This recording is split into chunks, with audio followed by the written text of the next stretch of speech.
Siapa di antara kita yang tidak pernah khawatir akan kehidupan kita?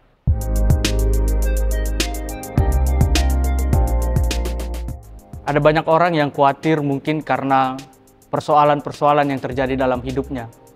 Mungkin ia mengkhawatirkan bagaimana ia akan bertahan hidup, seperti yang kita lihat pada saat ini di tengah-tengah situasi bangsa dalam menghadapi krisis ekonomi.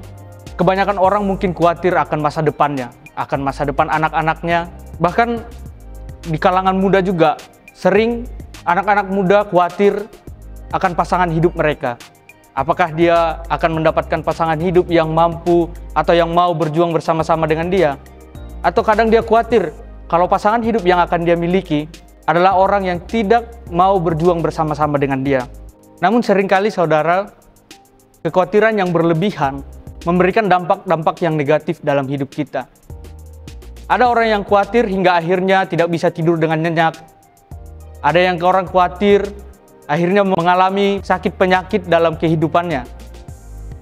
Bisa jadi stres, bahkan banyak penyakit-penyakit lain yang ditimbulkan oleh kekhawatiran yang berlebihan.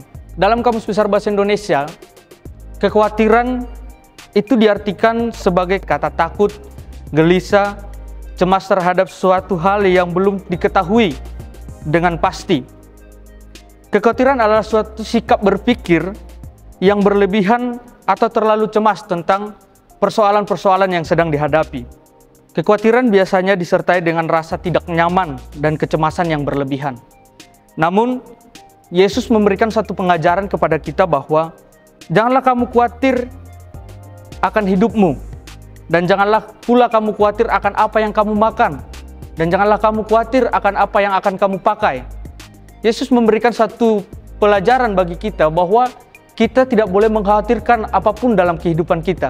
Dalam Matius 6 ayat yang ke-26, Yesus memberikan satu gambaran kepada orang-orang pada saat itu ketika ia menjelaskan pengajaran ini dengan mengibaratkan, perhatikanlah burung-burung itu. Mereka tidak menanam, mereka tidak menuai, mereka juga tidak memiliki persediaan dalam lumbung, tetapi mereka dipelihara oleh Bapamu yang di sorga.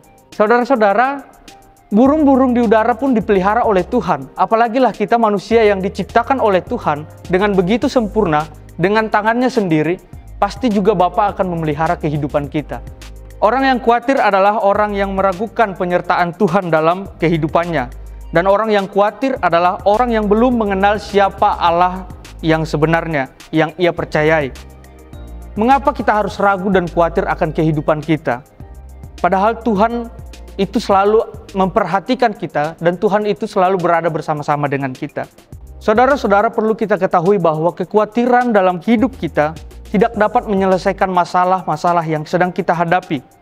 Kekhawatiran yang kita alami belum tentu dapat menyelesaikan masalah yang akan kita hadapi esok. Maka dalam Matius 6 ayat 27, Yesus mengatakan bahwa dapatkah kekhawatiranmu menambahkan satu hasta dalam perjalanan hidupmu?